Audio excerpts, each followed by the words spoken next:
사도 신경으로 신앙 고백 드림으로 새벽 예배 시작합니다. 전능하사 천지를 만드신 하나님 아버지를 내가 믿사오며 그 외아들 우리 주 예수 그리스도를 믿사오니 이는 성령으로 잉태하사 동정녀 마리아에게 나시고 본디오 빌라도에게 고난을 받으사 십자가에 못 박혀 죽으시고 장사한 지 사흘 만에 죽은 자 가운데서 다시 살아나시며 하늘에 오르사 전능하신 하나님 우편에 앉아 계시다가 저리로서 산자와 죽은 자를 심판하러 오시리라. 성령을 믿사오며 거룩한 공회와 성도가 서로 교통하는 것과 죄를 사하여 주시는 것과 몸이 다시 사는 것과 영원히 사는 것을 믿사옵나이다. 아멘. 이 아침에 우리에게 주시는 하나님의 말씀은 느헤미야 7장 5절에서부터 마지막 73절 말씀까지. 느헤미야 7장 5절에서부터 마지막 73절 말씀까지인데요, 5절부터 7절까지 읽으시고 중간에 좀 넘어가서 63절부터 마지막 73절까지 끊어서 읽도록 하겠습니다. 먼저 5절부터 7절까지 읽습니다. 내 하나님이 내 마음을 감동하사 귀족들과 민장들과 백성을 모아 그 계보대로 등록하게 하심으로 내가 처음으로 돌아온 자의 계보를 얻었는데 거기에 기록된 것을 보면 옛적에 바벨론 왕 느부갓네살에게 사로잡혀 갔던 자들 중에서 노임을 받고 예루살렘과 유다에 돌아와 각기 자기들의 성읍에 이른 자들 곧 수룹바벨과 예수아와 느헤미야와 아사랴와 라아мя와 나하마니와 모르드게와 빌산과 미스베렛과 비그에와 느훔과 바나와 함께 나온 이스라엘 백성의 명수가 이러하니라. 좀 건너뛰어서 우리 63절부터 보겠습니다.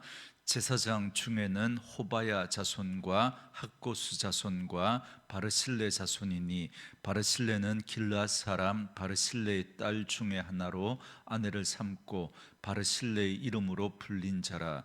이 사람들은 계보 중에서 자기 이름을 찾아도 찾지 못하였으므로 그들을 부정하게 여겨 제사장의 직분을 행하지 못하게 하고 총독이 그들에게 명령하여 우림과 둠밈을 가진 제사장이 일어나기 전에는 지성물을 먹지 말라 하였느니라. 온 회중의 합계는 42,360명이요 그 외에 노비가 7,337명이요 그들에게 노래하는 남녀가 245명이었고 말이 736마리요 노새가 245마리요 낙타가 335마리요 나귀가 6,720마리였느니라. 어떤 족장들은 역사를 위하여 보조하였고 총독은 금 1,000드라크마와 대접 50과 제사장의 의복 530벌을 보물 곶간에 드렸고 또 어떤 족장들은 금 2만 드라크마와 은 2,200마네를 역사 곶간에 드렸고 그 나머지 백성은 금 2만 드라크마와 은 2만 마네와 제사장의 의복 67벌을 드렸느니라. 이와 같이 제사장들과 레위 사람들과 문지기들과 노래하는 자들과 백성 몇 명과 느디님 사람들과 온 이스라엘 자손이 다 자기들의 성읍에 거주하였느니라. 아멘. 네, 오늘은 함께 읽으신 느헤미야 7장 5절에서 73절 말씀을 중심으로 백성의 계보를 발견하다라는 제목의 말씀으로 잠시 은혜를 나누겠습니다. 예루살렘의 성벽을 완공한 느헤미야는 성벽에 파수꾼을 세웠고 예루살렘을 이끌어갈 지도자로 하나니와 하나냐 두 사람을 세웠습니다. 그리고 성문을 열고 닫을 때를 정하고 또한 예루살렘 주민이 각기 자기 집 맞은편을 파수하게 하였습니다. 왜냐하면 예루살렘에 거주하는 사람들이 적었기 때문에 혹시 있을지 모를 대적들의 공격을 대비하기 위한 조치였습니다. 그러니까 여러 가지 어려움 속에서 예루살렘 성벽을 재건했지만, 그러나 여전히 예루살렘의 안전이 보장된 건 아니다라는 걸 잘 보여줍니다. 그래서 느헤미야는 인구 조사를 해서 기록을 하고 있습니다.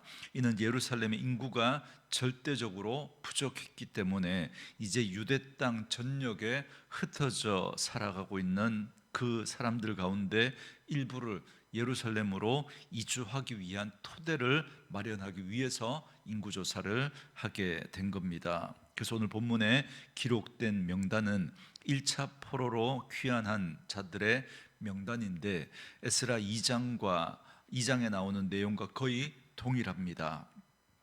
그리고 2차, 3차 포로 귀환 자들의 명단은 따로 기록되어 있지 않습니다. 아마도 그 이유는 2차, 3차 귀환자는 소수인데다가 대부분 예루살렘에 이미 거주하고 있었기 때문으로 추정이 됩니다.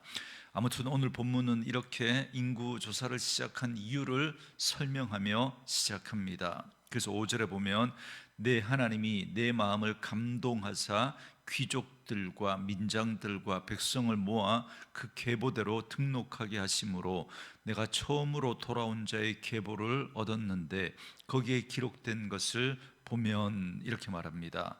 그러니까 느헤미야는 하나님의 감동을 받아 인구 조사를 하게 되었다라는 사실을 밝히고 있습니다.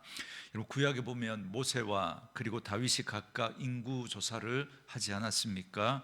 그런데 다윗은 그 인구 조사로 인해서 하나님의 징벌을 받습니다. 왜냐하면 모세는 하나님의 명령을 따라 실시한 인구 조사였습니다. 출애굽한 숫자와 가나안 땅을 분배하기 위한 목적으로 인구 조사를 하나님의 명령을 따라 실시하였지만, 그러나 다윗은 교만한 마음으로 자신이 이룬 업적을 과시하고자 하는 그런 마음에서 인구 조사를 했기 때문에 하나님의 책망을 받게 됩니다. 왜냐하면 이는 하나님 앞에 불신앙으로 간주되었기 때문입니다.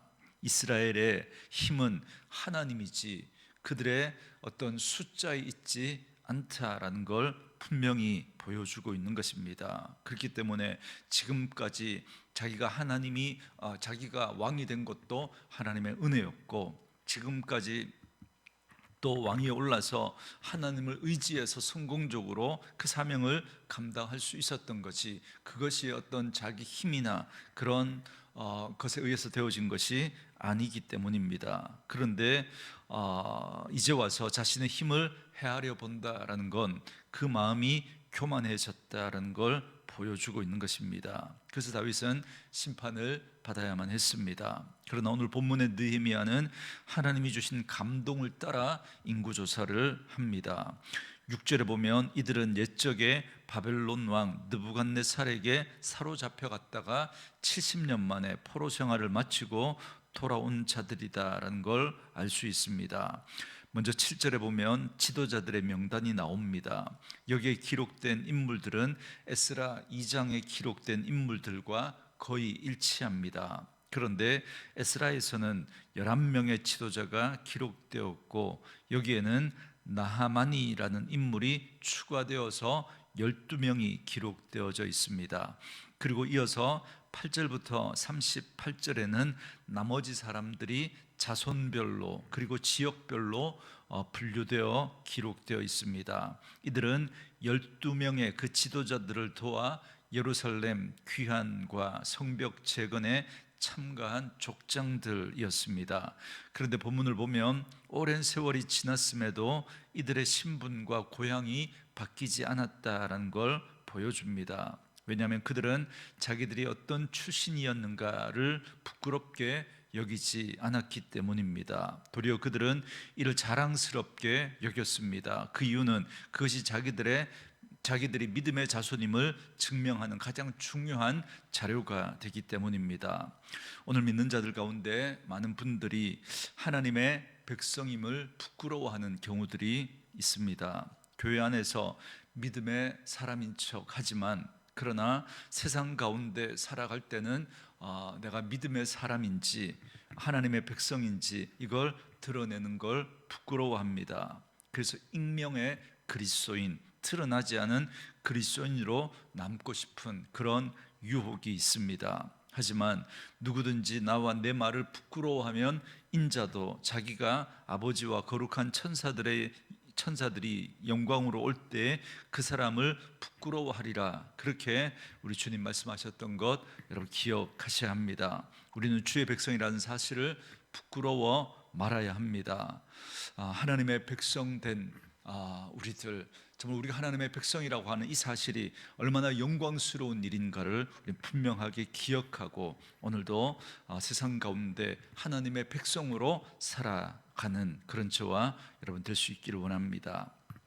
그리고 다음으로 39절부터 56절은 성전에서 봉사하는 사람들의 명단이 기록되어져 있습니다. 그 순서는 제사장들, 그리고 레위 사람들, 그리고 노래하는 자들, 그리고 문지기들, 그리고 느디님 사람들 순으로 되어 있습니다. 그리고 계속해서 57절부터 65절은 솔로몬의 신복들과 신분이 확실하지 않은 그런 사람들이 기록되어져 있습니다. 마지막으로 66절부터 69절에는 온 회중의 합계가 기록되어져 있습니다. 그 수는 총 42,360명이고 노비와 노래하는 남녀, 그러니까 찬양대원들의 숫자도 기록되어 있고 그리고 심지어 가축의 숫자도 기록되어 있습니다. 그런데 실제로 위에 기록된 수치를 이렇게 세어보면, 다 합산해보면 29,818명이라는 걸 알 수 있습니다. 그러니까 여기에 기록된 전체 합계와 실제 총계가 다릅니다. 총 42,360명 이렇게 기록되어져 있는데 실제로 세어보면 29,818명이 나옵니다. 뿐만 아니라 에스라 2장과 느헤미야 7장의 합계가 동일하지만 중간에 기록된 수치에는 또 많은 차이가 또 있습니다. 이런 차이는 에스라 2장과 오늘 본문이 작성된 시기가 서로 다르기 때문에 그렇습니다. 그리고 70절부터 72절에는 성 역사에 보조하여 예물을 드린 족장들의 명단이 기록되어 있습니다. 에스라에 비해 비교적 상세하게 그 예물이 기록되어 있습니다. 마지막으로 느헤미야는 그들 모두가 본성에 거하였다라고 기록합니다. 73절에 보면 이와 같이 제사장들과 레위 사람들과 문지기들과 노래하는 자들과 백성 몇 명과 느디님 사람들과 온 이스라엘 자손이 다 자기 성읍에 거주하였느니라 그럽니다. 느헤미야는 인구조사를 한 목적이 바로 이 마지막 구절에 나타나 있습니다. 당시 귀환한 사람들에 비해서 예루살렘 본성에 거주한 사람이 너무 적었습니다. 그래서 느헤미야는 당시 귀환할 때 에스라가 조사한 그 내용을 다시 정리한 겁니다. 그리고 온 이스라엘 자손이 다 자기들의 성읍에 거주하였다라는 말로 결론을 내리고 있습니다. 그러니까 느헤미야는 유대 각 지역에 흩어져서 살아가는 그 사람들을 예루살렘으로 다시 유입하기 위한 목적으로 이 명단을 기록하고 있는 겁니다. 이걸 근거로 해서 그 흩어져 있는 그런 사람들 가운데 다시 그들을 예루살렘으로 돌아오게 하기 위한 목적인 거죠. 그들 조상들처럼 그들도 예루살렘을 떠나지 말고 다시 돌아와야 한다라고 하는 그 암시적인 메시지가 담겨져 있습니다. 그렇게 해서 좀 더 많은 인원이 확보되어 예루살렘을 지키는 일에 어려움이 없고자 했던 것입니다. 이처럼 느헤미야가 하나님의 감동으로 인구조사를 하는 이유는 단 한 가지입니다. 그는 예루살렘이 온전히 회복되어서 이스라엘 백성들이 다시 예루살렘을 중심으로 온전한 믿음의 공동체가 되기를 원했기 때문입니다. 그리고 이는 단지 이스라엘의 수도 예루살렘이 아니라 하나님의 거룩한 도성, 하나님의 중심이 된 이스라엘의 참된 회복을 바랬기 때문에 그렇습니다. 그래서 그는 성벽 재건의 사명을 완수했지만 오늘 본문의 내용처럼 아직 흩어져 있는 그 백성들, 그들을 계수하고, 그래서 다시 그들이 예루살렘을 중심으로 해서 하나님 중심의 그 신앙을 세워가고자 했던 것입니다. 여러분, 우리가 믿음의 삶을 살아가면서 우리는 주일날 또 교회에서 예배하고 믿음으로 하나님의 백성임을 우리가 다시 한번 확인하고 그 받은 은혜를 가지고 세상 가운데 흩어져 살아가게 됩니다. 그러나 늘 우리는 그 하나님 없이는 살아갈 수 없다라고 하는 그 믿음을 가지고, 나는 하나님의 백성이다라고 하는 분명한 정체성을 가지고 우리는 이 땅에서의 삶을 살아가야 합니다. 그런데 우리가 그 하나님 중심의 신앙을 잃어버리고 그냥 우리가 하나님의 백성인지도 모른 채 그냥 우리가 세상 가운데서 정말 세상 사람들과 똑같은 모습으로 살아간다면 그건 아닌 것이죠. 오늘 이스라엘 백성들 정말 바벨론의 그 포로로 살아가다가 하나님의 은혜로 그들은 예루살렘으로 귀환했습니다. 그때 그들은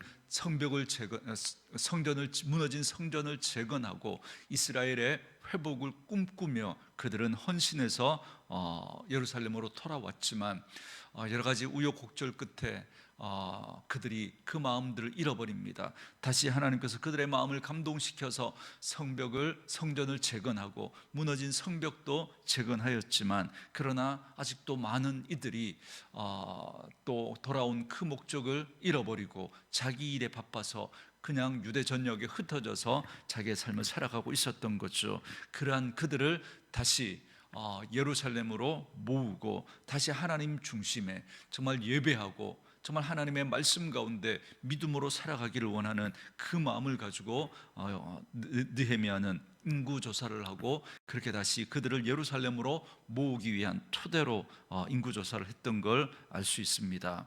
오늘 저와 여러분도 마찬가지입니다. 우리의 신앙의 중심은 하나님이어야 합니다. 그러나 우리가 하나님 중심으로 믿음의 삶을 살아가는 그 모습이 오늘 우리에게 어떻게 표현되어질 수 있냐면 교회 중심으로 믿음의 삶을 살아가는 것입니다.